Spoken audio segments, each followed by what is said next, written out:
अस्सलाम वालेकुम दोस्तों, मैं हूँ डॉक्टर तारिक, हेल्थ एक्सपर्ट। आपको मैं खुशामदीद कहता हूँ अपनी वीडियो पर आने के लिए। दोस्तों, आज का जो मेरा टॉपिक है वो है थैलेसीमिया। थैलेसीमिया किन बच्चों को होता है और क्यों होता है और किस वजह से होता है। आज मैं इसकी आपको अलामात भी बताऊंगा, इसकी दवाएं भी बताऊंगा और इसके होम्योपैथिक के बारे में भी आपको बताऊंगा कि ये कैसे ठीक हो सकते हैं। लेकिन वीडियो को स्टार्ट करने से आपसे एक रिक्वेस्ट है कि अगर आप लोग मेरे चैनल पर नए आए हैं तो मेरे चैनल को सब्सक्राइब भी कर दें, लाइक भी कर दें और वीडियो को शेयर भी ज़रूर कीजिएगा और वीडियो को लाइक भी ज़रूर कीजिएगा। इससे ये होगा कि मेरी वीडियो उन लोगों तक ज़रूर पहुंचेगी जो थैलेसीमिया के मरीज़ होंगे।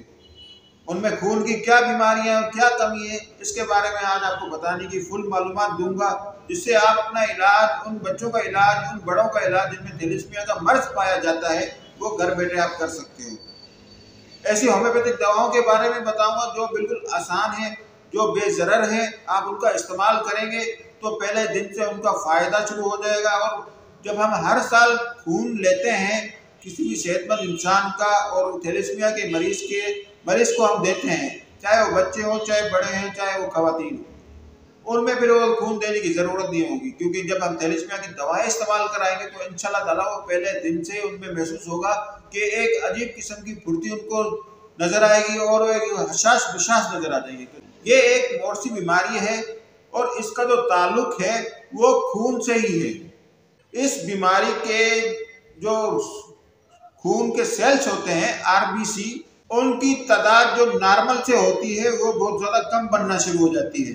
याद रखें आप लोग, शायद आपको पहले किसी ने ना बताया हो कि आरबीसी हड्डियों के जो हड्डियों का गुदा बनता है उसकी मदद से थैलेसीमिया का आरबीसी बनते हैं। लिहाजा आप लोग कह सकते हैं कि हड्डियों का जो गुदा बनता है, जो बिल्कुल नाकिस कारकर्दगी की वजह से वो आरबीसी वो ज़्यादातर बनाते नहीं है, जिसकी वजह से खून आरबीसी बनते नहीं, जिसकी वजह से वो मरीज जो होता है उसके खून तादाद वो थैलेसीमिया का शिकार बन जाता है। लिहाजा इस तकलीफ को थैलेसीमिया कहते हैं।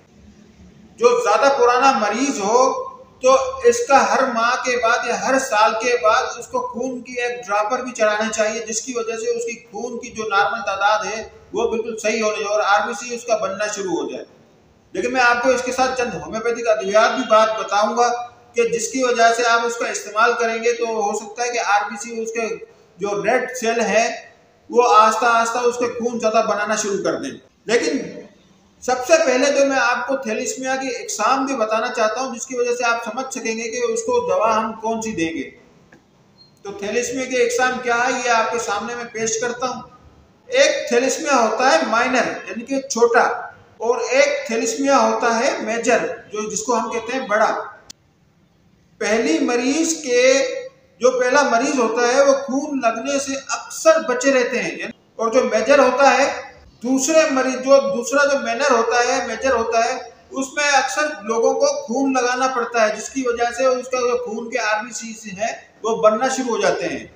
मैं आपको चंद दवाएं ऐसी बताता हूँ होम्योपैथिक की कि जिससे आपका वो खून भी लगेगा, साथ साथ खून बनना भी शुरू हो जाएगा। जो होम्योपैथी की सबसे अच्छी दवाएं हैं वो मैं आपके सामने बयान करूंगा। तो इंशाल्लाह ताला जब भी थैलेसीमिया का डे मनाया जाता है आप मेरी वीडियो को जरूर याद कीजिएगा और इस दवाओं को भी जरूर याद कीजिएगा जो आज मैं आपको बताऊंगा। और बिल्कुल फ्री इलाज है, फ्री ट्रीटमेंट है। लेकिसिस 200 जो जर्मनी की एक दवा मिलेगी आपको, उसको अगर हम खून लगने के बाद अगर ये दवा 200 पावर में 5 बूंद इस्तेमाल कराया जाए हफ्ते में 3 बार, तो उसके जो खून का लगने का जो वक्फा होता है वो काफ़ी बढ़ जाता है, यानी इतना मरीज वो सेहतमंद हो जाता है। हो सकता है कि इस दवा के इस्तेमाल कराने के बाद मरीज बिल्कुल ठीक हो जाए, उसको खून ना लगे। ये लेकिसिस 200 की दवा के अंदर एक पावर है, जब मरीज को इस्तेमाल कराएंगे थैलेसीमिया के वो बिल्कुल ठीक हो जाएगा। फास्फोरस एक दूसरी दवा है, फास्फोरस 200 या 30। जब ऐसे मरीज को जब उसका जर्द रंग हो जाए यानी कि उसको पीलिया हो जाए तो ऐसी सूरत में हम इसको यह दवा इस्तेमाल कराएंगे, जिसकी वजह से उसका जो जर्द रंग का यरकान होता है वो बिल्कुल ठीक हो जाता है। और एक तीसरी जो आखिरी दवा है वो है प्लममेट 30।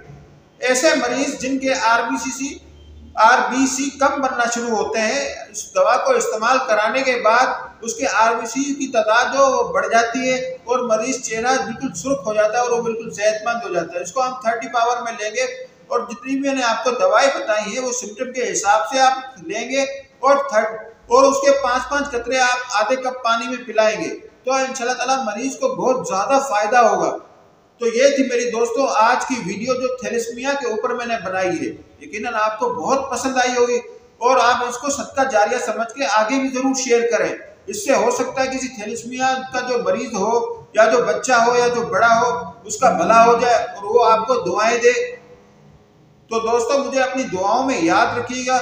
अगर आपने अपना ट्रीटमेंट लेना है तो मुझे कमेंट सेक्शन में ज़रूर बताइएगा, मैं इंशाल्लाह आपको बताऊंगा और आपको इलाज के बारे में बताऊंगा। तो मुझे इजाज़त है, इंशाल्लाह ताला मिलते हैं एक नेक्स्ट वीडियो में। अपना ख्याल रखिएगा। फी अमानुल्लाह।